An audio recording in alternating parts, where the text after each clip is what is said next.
Hey, welcome to part 2 of the auxiliary lighting videos. I enjoyed these lights so much when I added them onto my entertainer coach that I figured I'd buy a couple sets and put them on my Jeep Wrangler.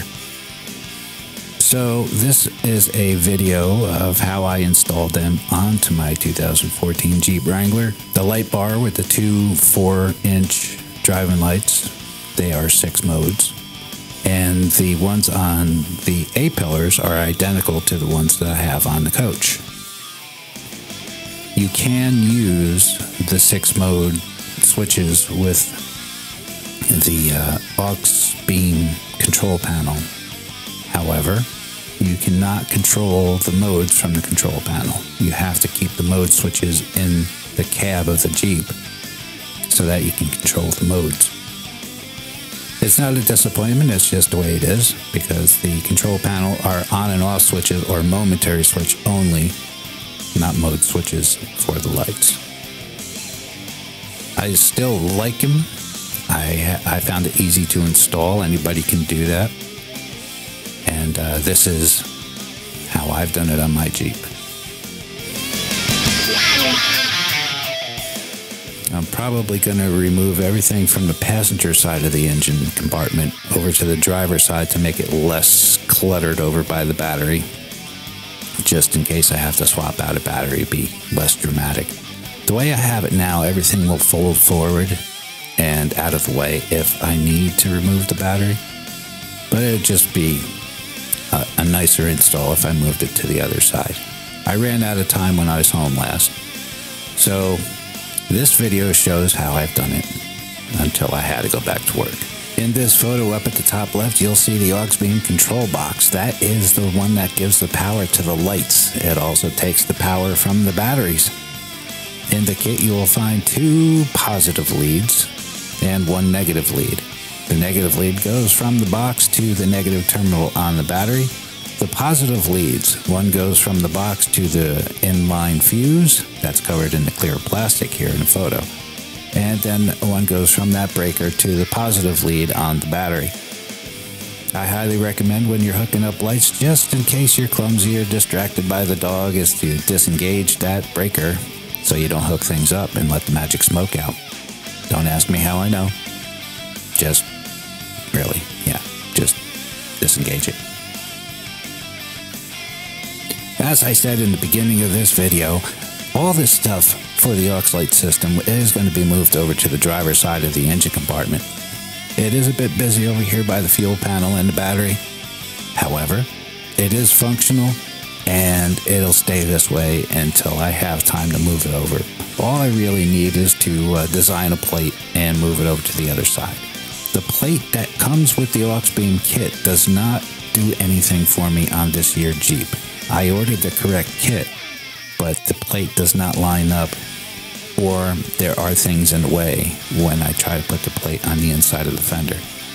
I'm not disappointed by that. I expect that because all Jeeps are different.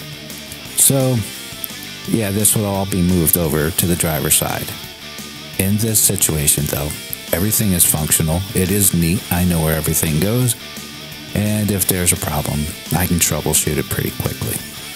After I installed the control box, the inline breaker, and the relays, I started to run the leads to the lights and the control wires for the modes. The mode switches are going through the firewall, of course, and the leads go to each one of the lights. The ditch lights have their own pair lead. The driving lights on the front sides of the bumper have their own pair lead, and the lighting bar has its own single lead. In that configuration, however, because I believe the relays are voltage controlled or the lamps are affected by voltage somehow, if you run the light bar on one single lead or signal, it doesn't allow you to change the modes. Is that a deal breaker? No, not for me. I just want to use it when I need it. I'm not that guy that drives down the road with the light bar on, because that's just obnoxious in my opinion, but do as you will. Here is how I have my control panel mounted into the cab of my Jeep. It is to the left of the steering wheel, mounted into the dashboard. On the inside surface of the dashboard, I have two large fender washers to give it a little bit better structural integrity. The next time I get home, I'm going to have a grommet where you see the wire going through the plastic of the dashboard. It's easy to remove that side panel of the dashboard to get your wires through for this control panel and for the mode switches that are in the next photo.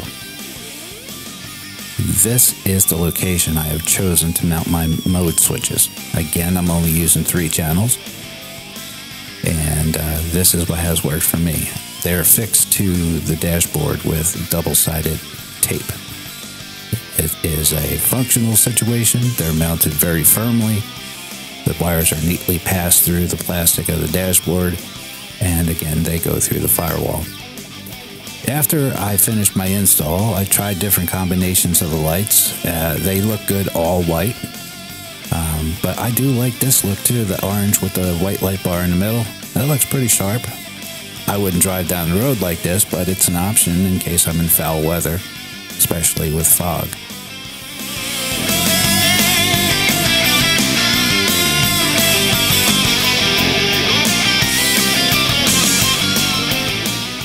Alright, now we're going to go through the control panel and show you what the channels do. This is channel 1 for the light bar only.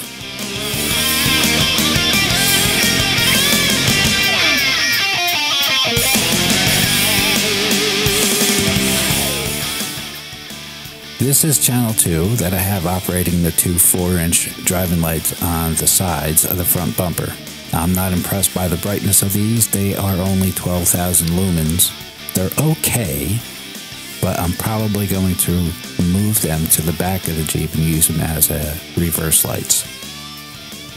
This is channel 3. This is what I'm using to control the ditch lights that are mounted on the A-pillars on the side of the windshield. They look pretty cool in that position.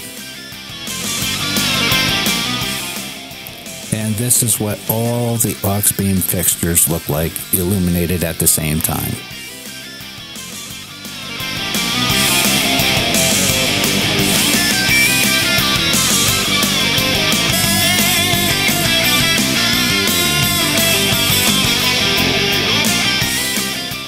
I went inside the cab and switched the mode switches to yellow. This is the 3500 degrees yellow. And then I switched on the light bar, which is, as I said, only white in this situation.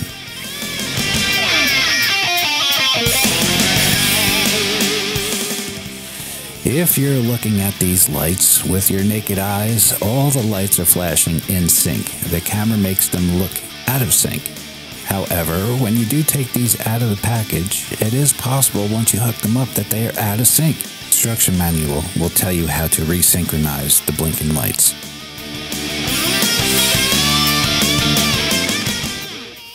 And then I went back in and changed the mode switches so that they're all running at white. This is 6,000 degrees. That's the color temperature of these LEDs, 6,000 degrees Kelvin.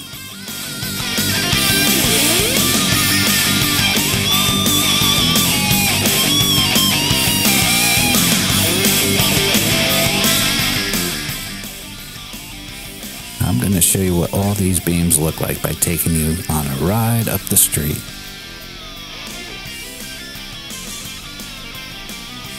That is one headlight. That is no headlights. Those are the ditch lights. That's the light bar.